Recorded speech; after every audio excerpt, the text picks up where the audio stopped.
السلام علیکم ناظرین، میں ہوں آپ کا میزبان طارق خان اور اس وقت میں موجود ہوں انسداد دہشت گردی عدالت لاہور کے باہر۔ انسداد دہشت گردی عدالت میں 9 مئی کے بہت اہم کیسز جو ہیں ان کی سماعت کا سلسلہ جو ہے وہ جاری ہے۔ سب سے اہم کیس جو ہے وہ جناح ہاؤس حملہ کے کیس ہے، جس میں جو ہے 266 ملزمان جو ہیں وہ گرفتار کیے گئے تھے، جن میں سے 247 نے جو ہے وہ اپنی ضمانت جو ہے وہ حاصل کر لی ہے۔ 19 ملزمان جو ہیں وہ اس وقت جیل کی سراحوں کے پیچھے ہیں اور اپنی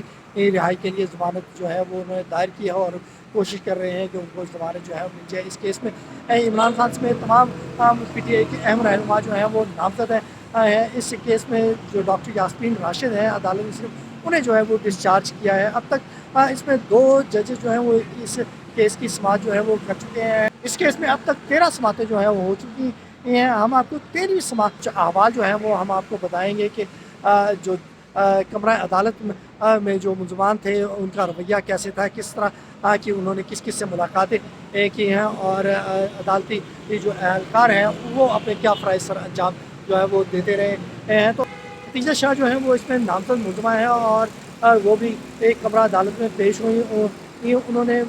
بلیک کلر کا جو ہے وہ سوٹ جو ہے وہ پہن رکھا تھا اور بلیک کلر کا ہی ماسک انہوں نے پہن رکھا تھا۔ انہوں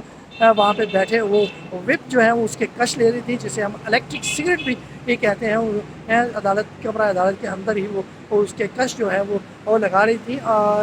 اس کے ساتھ طیبہ راجہ جو ہیں وہ بھی وہاں پہ موجود تھے۔ ان کے وارنٹ گرفتاری جو ہیں وہ قابل ضمانت جاری ہوئے تھے اور ان کی پیشی کے بعد یہ جو قابل ضمانت وارنٹ گرفتاری ہے عدم پیشی پر وہ واپس جو ہے وہ لے لیے گئے ہیں۔ اس پہ جو اعجاز چودھری ہیں، محمود الرشید ہیں، عمر سراج شیرہ ہیں، انہیں جو اور ان کے ساتھ دیگر ملزمان جو ہیں انہیں جو ہے کوٹ لکھپت جیل سے جو ہے وہ عدالت کے روبرو پیش کیا گیا اور انہوں نے اپنی حاضری جو ہے وہ مکمل کروائی۔ صنم جاوید اور عالیہ حمزہ بھی اس کیس میں نامزد ملزمان ہیں۔ ان دونوں ملزمان کو جو ہے وہ انسداد دہشت گردی عدالت میں پیش کیا گیا۔ سرگودا جیل میں یہ دونوں خواتین جو ہیں وہ قید ہیں اور میاں والی پولیس جو ہے وہ آج ان کو لے کر آئی تو اور تقریباً کل 8 مرد پولیس اہلکار ان کے ساتھ تھے، 3 خواتین پولیس اہلکار جو تھیں وہ بھی ان کے ساتھ تھیں۔ 11 پولیس اہلکار جو ہے وہ 2 خواتین ملزمان کو انہوں نے یہاں آج پیش کیا ہے اور عدالت میں کیونکہ کسی قسم کی جو ہے وہ کارروائی اس لیے نہیں ہونی تھی کیونکہ جج جو ہیں وہ تعینات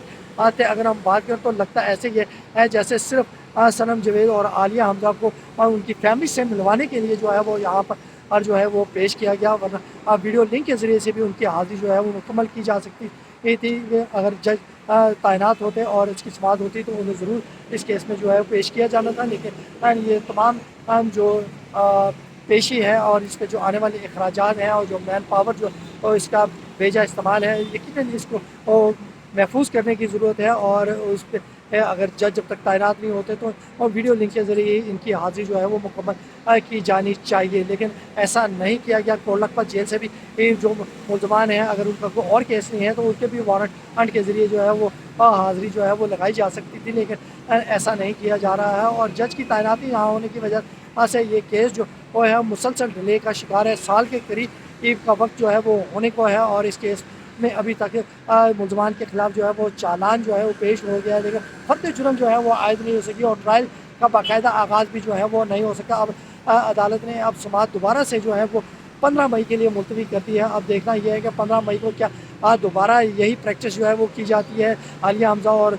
جو صنم جاوید ہیں انہیں پھر دوبارہ سے جو ہے وہ